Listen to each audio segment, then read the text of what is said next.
Hello everyone, this is Steve from WebAiry and welcome to our tutorial on how to install AnyDesk, a remote desktop software that allows you to access your computer from anywhere.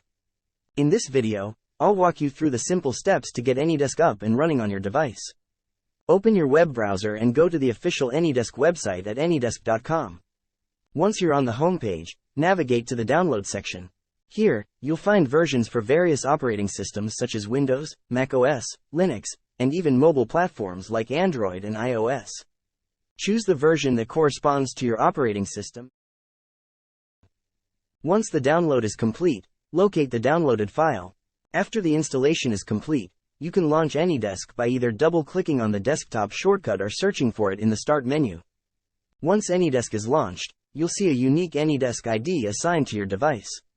This ID will be used to establish remote connections. And there you have it.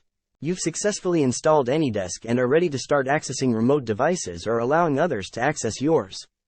Remember to use AnyDesk responsibly and ensure that you only connect to trusted devices.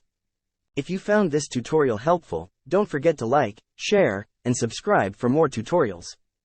I hope you enjoy this video. Feel free to ask any questions in the comment section.